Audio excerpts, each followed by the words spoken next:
So yesterday I wet sanded it without taking off the masks for the stripe. And I'm a little disappointed in myself because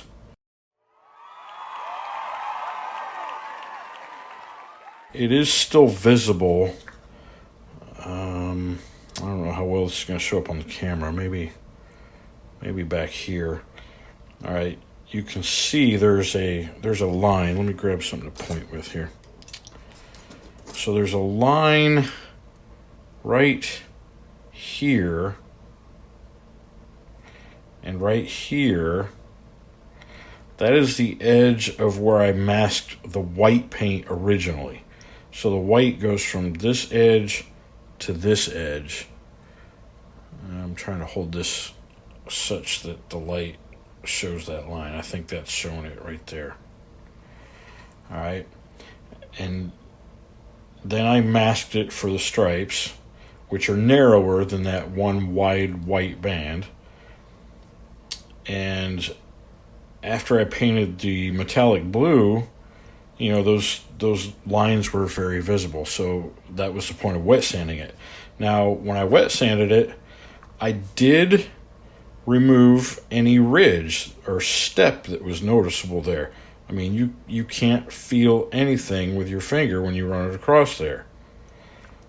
But it is still visible. And after it was dry from wet sanding, I shot it again with more of the metallic blue. So, I don't know. I guess maybe I shouldn't have masked the white originally. Maybe I should have just let it feather off to an edge when I did it. I don't know.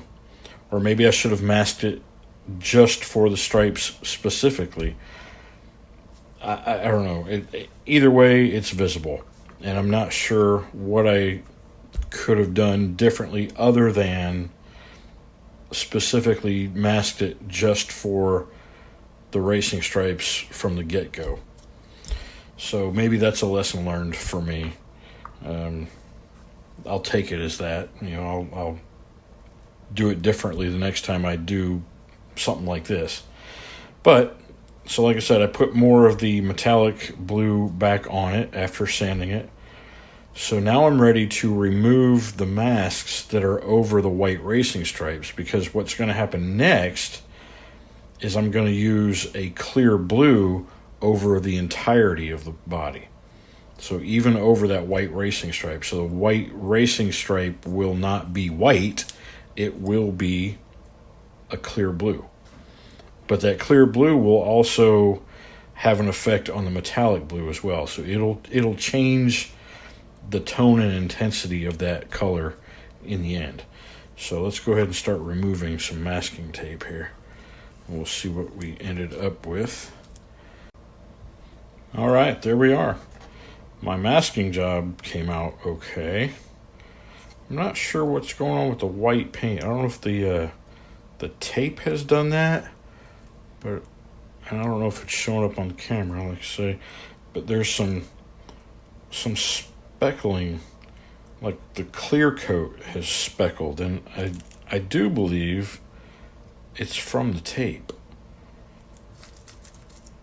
So I don't know what that's going to do when I put the clear over it. Things that make you go, All right. That's the next step, is to get that colored clear coat onto it, the blue clear. All right, here it is with the clear blue put on it. The clear blue is C50 clear blue from Mr. Color. It's a gloss, and I think that shows up pretty well.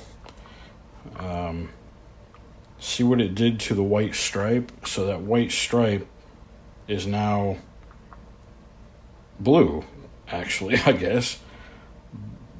But it's got depth, right? Because it's underneath that clear. I just think it looks fantastic. So it matches the blue around it, but it's a different shade.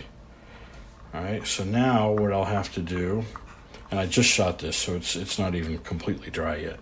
So now what I'll do when it is dry, though, is there's some decals to add to it, and then we'll move on to final assembly.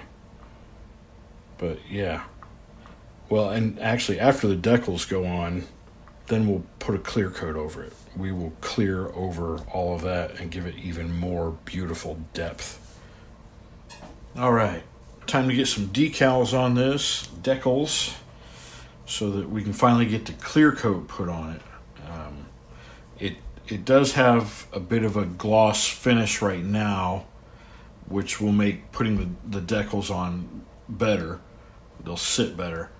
But then we will go over the whole thing again with our gloss clear coat, which will also be the Mr. Color brand. All right, so let's get started here. It's got decals for the marker lights, both front and rear. It's got decals for the third brake light that's actually up on the trunk area. You get duplicates of all these decals in the kit as well. So, I'm not sure though. I think they've grouped, like these here, these are duplicates, but I think they've grouped 2 left and 2 right together, so I've actually got to separate those individually.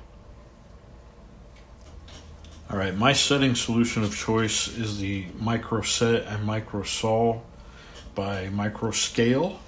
I've been using those for many years now, and I'm quite comfortable using them.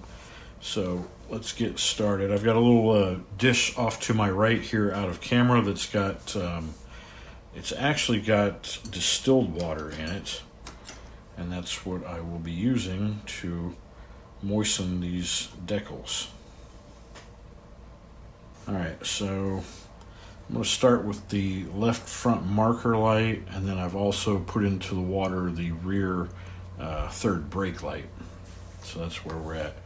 And I always wet each location first with the Micro Set, and then once the decals are in place, I'll go over them with Micro Sol. That's how I do it. Alright. Let's see if this is starting to free up. Yeah, there we go. Alright, so, and I like to use the same brush that I used for the decal solution to move that decal from the carrier paper onto the model.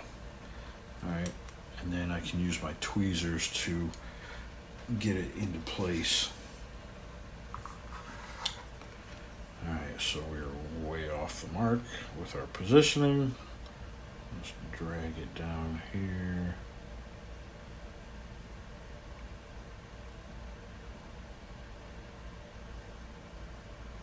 Alright, I think that one's good.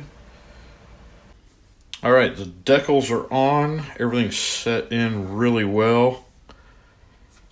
All the marker lights. The emblem, the bow tie decal. I was kind of worried about that one because it's a little bit oversized with the clear film over the raised detail that's on the body. But it sat down there really well. As well as the Super Sport marking. Again, the clear decal film is a little bit oversized to what is actually on the body. Those all, oops, good thing I was holding the top portion of that. So those all came out well. Again, on this portion of the front grille, there's an SS emblem. That one settled in very nicely as well. And then the bow tie. So yeah, now let's get some clear coat put on this thing, and then we can start the final assembly of it. So for clear coat, I'm using the GSI Mr. Color GX112 Super Clear UV Cut.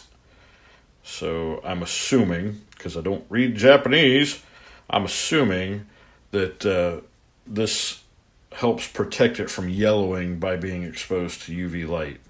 That's my guess. So let's get started. Well, hello friends, welcome back. We've reached the end of this build. It turned out pretty good. There were a few little things that I'm not pleased with. Some of the fitment of the final small pieces on the front of the car, the headlights, the grills, didn't fit as good as they should have. Maybe part of that's on me. Maybe I should have checked all that fitment prior to getting to the finish line. But yeah, it's I like it. It turned out really, really nice. So let me stop yapping and show you what we got here. Now, I did use some Tamiya polishing compounds on it. And here's another thing about this kit, which the hood, there's no hinges for the hood. There's nothing to attach it. So it's just resting. Let me remove it. All right, so there's our engine compartment. I didn't use the clear blue on the inside of that, nor on the underside of the hood. So there is a color difference there, an intensity difference because of that. Let me get this hood laid back on here. So like I said, it just lays on there. The rear.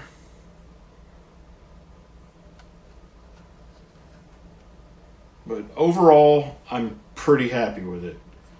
So this will go up on the shelf, and we'll get ready to start the next project. And I'll take some still photos, and we'll add that here at the end so you get a little closer look.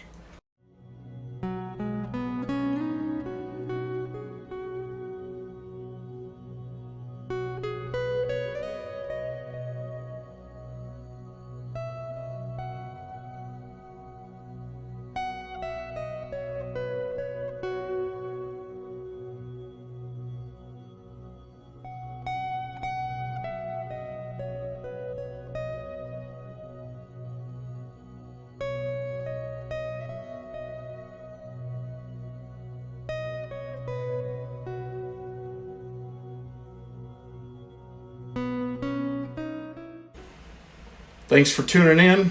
I hope you enjoyed this build. The next one, I think you're really going to like that one. This next one's going to take a little bit more time. It's actually kind of 3 projects in one, and it's something I want to have finished before the ACMA in late October. So there's an Easter egg in this image. Anyway, thank you for subscribing and tuning in. I hope you all have had a great summer thus far. I know the kids are getting ready to start back to school in most places. So, peace and love, y'all.